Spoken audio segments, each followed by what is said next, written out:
Num país vizinho, um colega da direita assassinado por um militante de esquerda. Presidente, eu te pergunto, teve uma nota do Itamaraty sobre isso? Teve uma fala do Lula ou de alguém sobre isso? Não. Sabe por quê? Porque para eles, essa é a política democrática que eles lutam. Corporal em político ladrão, vagabundo, para poder conversar com o prefeito na hora de fazer acerto, a Polícia Federal já prender. Chega de hipocrisia no Brasil. E eu gasto dinheiro lá no Paraná de emenda com Ratinho Júnior, é com fuzil, não é com câmara. Tá pro inferno. Respondendo ao nobre deputado que perguntou algum estudo,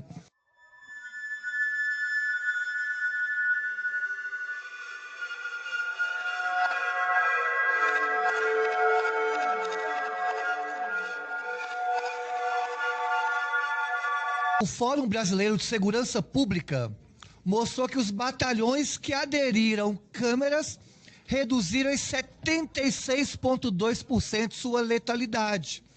E o uso de câmera corporal também reduz a violência policial, porque coíbe abusos e mais. O uso de câmeras corporais é um benefício para as próprias corporações. Há um estudo, por exemplo, do Departamento de Política de Nova York, que mostrou que o uso de câmeras corporais levou à redução de denúncias registradas contra policiais em 21%. E mais, para finalizar, uma pesquisa do Datafolha mostrou que 88% da população é favorável ao uso de câmeras corporais. Então, em favor da democracia, do anseio popular e dos próprios policiais, votamos sim a retirada de pauta. E quem é contrário está indo contra os policiais, porque as pesquisas têm mostrado que a câmera corporal é importante, inclusive, para as próprias corporações. Obrigado. Presidente, primeiramente o PSD orienta não a retirada e conforme a deputada Duda citou alguns números ali, 70 e não sei quantos por cento de letalidade a menos, são 72% de vagabundo a mais. Né? Porque pode ter certeza que deixaram de matar vagabundo. Uma falha grave da polícia nesse sentido, porque vagabundo bom é vagabundo morto. Esse tipo de câmera só serve para inibir o policial. O policial, aconteceu isso com o Cabo Santana. O Cabo Santana, preocupado em não arrumar uma bronca, preocupado em não dar um tiro num vagabundo, quase morreu. Quase morreu. Tava com a arma na mão, teria que ter dado um tiro na barriga daquele vagabundo e no outro que tava filmando para largar a mão de ser sem vergonha, porque induz o cara, ó, trabalhador. Agora eu quero ver o pastor Henrique vir falar aqui que esse cara é trabalhador, que é gente boa, que a polícia foi ruim com ele e ele era inocente. Agora esse morador vagabundo que ficou filmando lá e outros, muitos moradores vagabundos que defendem criminosos, tem que ir pro mármore do inferno também junto. Por quê? Porque tirou a atenção do policial, o policial quase morreu.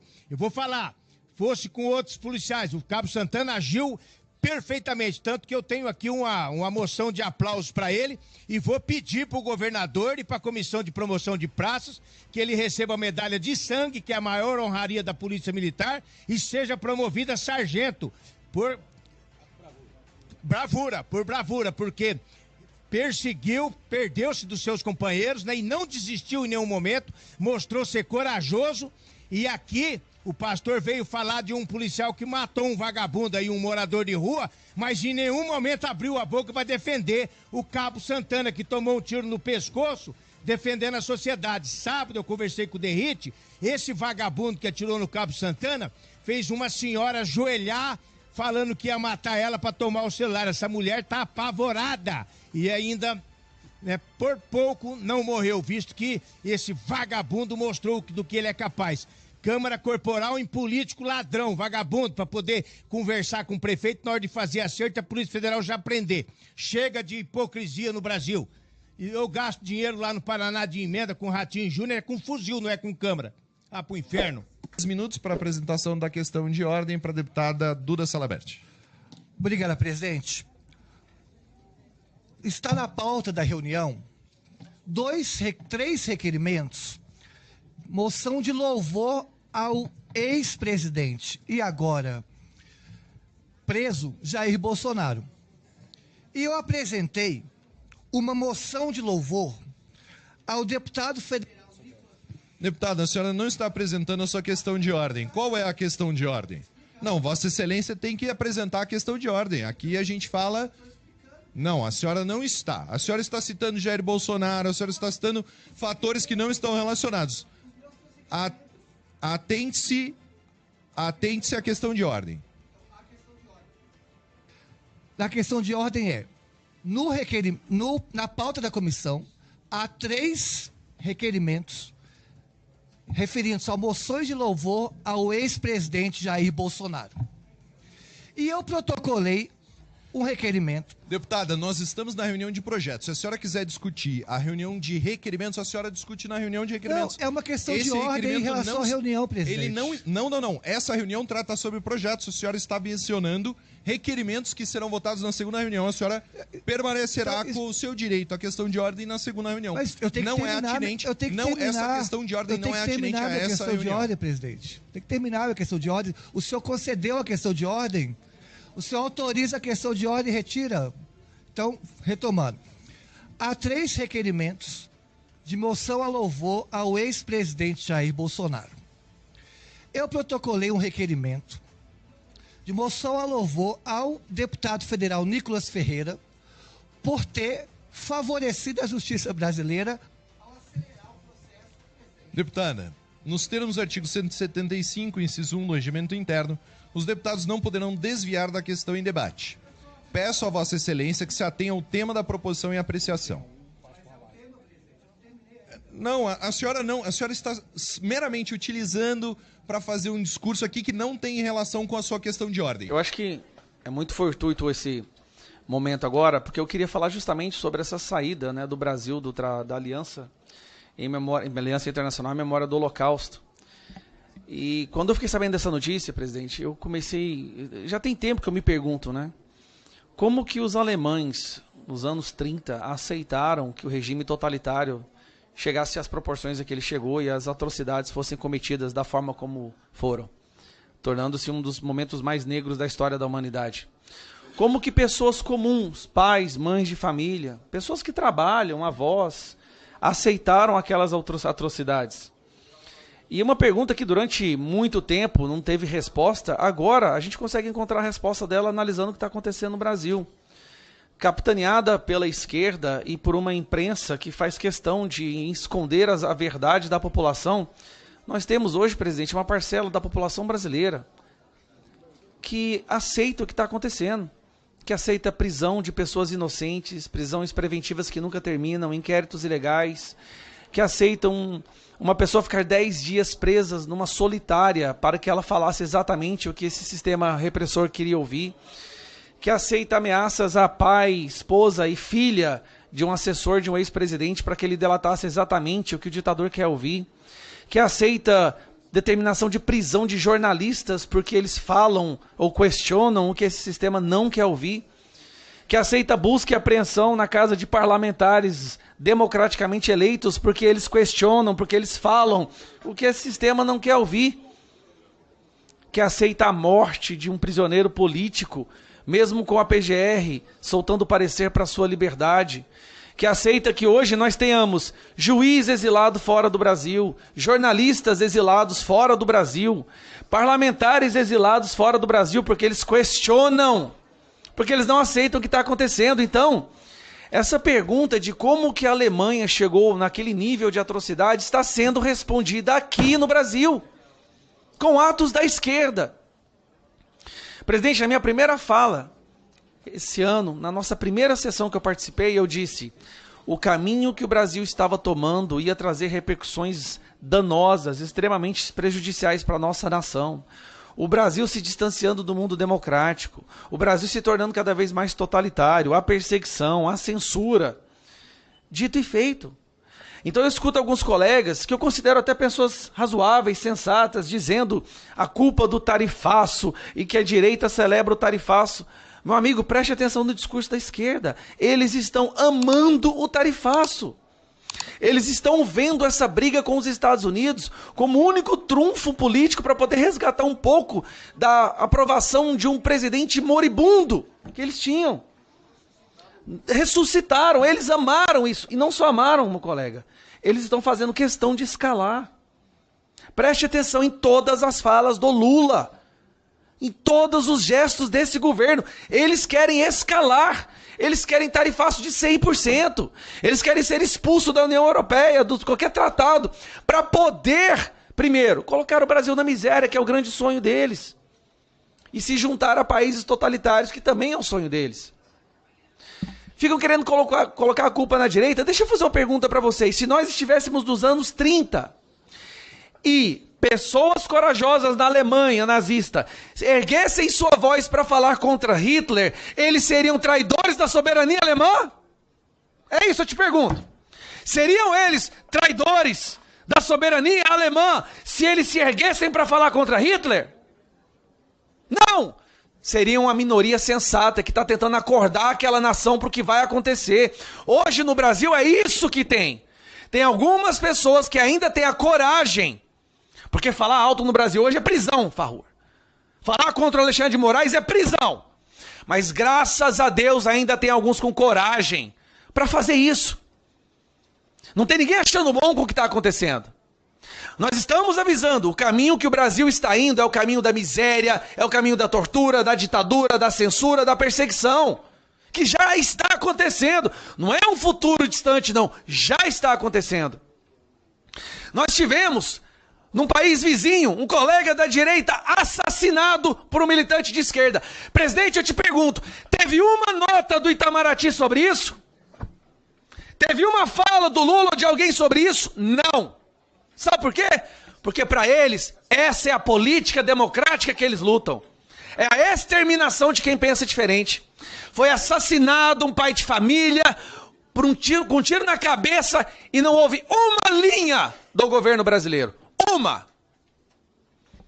Mas quando o Hamas é atingido por Israel, toda a esquerda se mobiliza para proteger aquela desgraça demoníaca.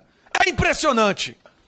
Nesse domingo, nós tivemos um avião sancionado também pela Lei Magnitsky. Um avião que foi sancionado da Rússia. Sabe por quê, colegas? Porque ele leva armamento para Venezuela, para Cuba, para Coreia do Norte. Porque ele leva drogas para essas narcoditaduras e pousou no Brasil. Brasília, 8 horas da manhã, domingo. Veio fazer o quê aqui? O que um avião que leva droga, dinheiro sujo e arma para ditador vem fazer no Brasil? Que democracia é essa que eles tanto falam que estão defendendo? Que soberania é essa, pelo amor de Deus? Que soberania é essa, onde nós temos que trazer um membro do Partido Comunista Chinês para censurar a nossa nação? Alguém me explica? Que soberania é essa? Que a única vontade, as únicas decisões que são realmente do Estado Democrático de Direito vem de uma pessoa que tem uma caneta e não foi eleita. A gente tem que dar um ponto final nisso. Talvez não goste da forma que nós falamos e nos rotule de extrema direita. Hoje nós somos os alvos, amanhã será você. Talvez nós temos uma percepção de urgência mais aguçada do que o centro do Congresso, ou de que uma maioria da população, mas a gente sabe onde essa história termina. Tivemos aqui nessa comissão uma das audiências públicas mais escandalosas da história brasileira, e não teve uma fala no Jornal Nacional e nem na Globo. Uma fala, uma linha sequer. Totalmente ignorado. Aí sabe o que eu acho curioso, presidente? Um assessor, sob coação, intimidação, ameaça, fez 5 versões diferentes de delação, sem apresentar prova alguma, e é o bastante para prender o Bolsonaro. Do lado de lá, um assessor, com provas, ameaçado e intimidado para que ele não denunciasse, denunciou Alexandre de Moraes, apresentou 7 gigabytes de prova, e não sai uma linha na imprensa, e o Alexandre de Moraes manda bloquear as contas dele, e quer que esse cara seja preso. Qual é a diferença desses 2 assessores? Alguém pode me explicar? Porque até agora eu não entendi. Um foi ameaçado para falar exatamente o que o Moraes queria ouvir. Trocou a versão várias vezes. Tem áudio dele, vazou, onde ele fala que ele foi forçado a falar aquilo. Mas aí vale para prisão.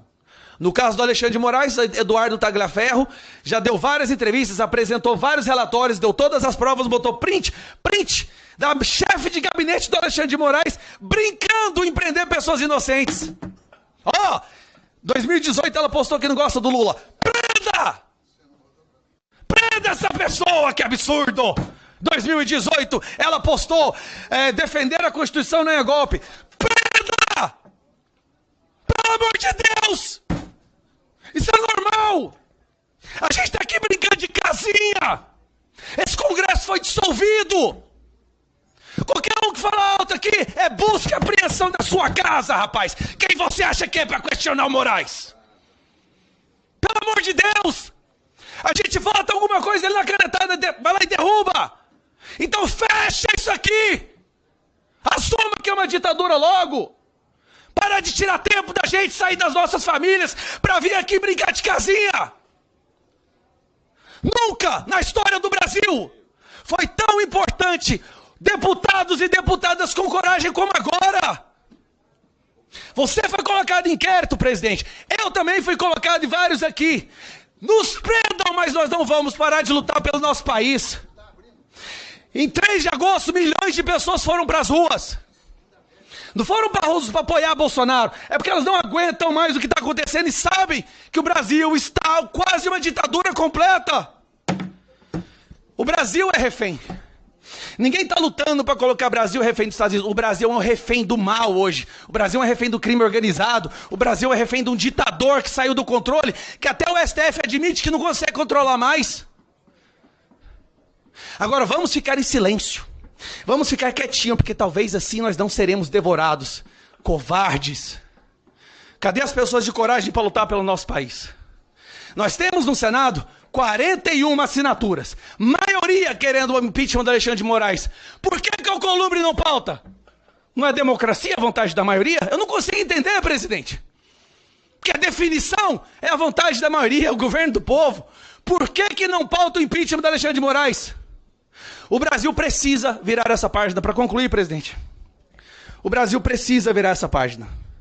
Nós somos vistos hoje pelo mundo como um país que abandonou a democracia, abandonou a liberdade, um país que está exportando facções criminosas, PCC, Comando Vermelho, que lava dinheiro para Hamas, que tem um líder que grava vídeo apoiando Lula. Agora vai querer culpar a direita com as cagadas que a esquerda vem fazendo no nosso país ao longo das últimas décadas? Hipócritas, verdadeiros hipócritas. Então eu só tenho uma coisa para me orgulhar, a caminhar ao lado de pessoas que eu sei que estão dispostas de ir até o fim para defender essa nação, que não ficam pousando de isentões em cima do muro para ficar como superior, que entende a gravidade da situação que a gente vive agora. E se um dia a gente compartilhar uma cela, com cabeça erguida, pior é para essas pessoas que baixam agora a cabeça, sendo subservientes para essa ditadura. Obrigado, presidente.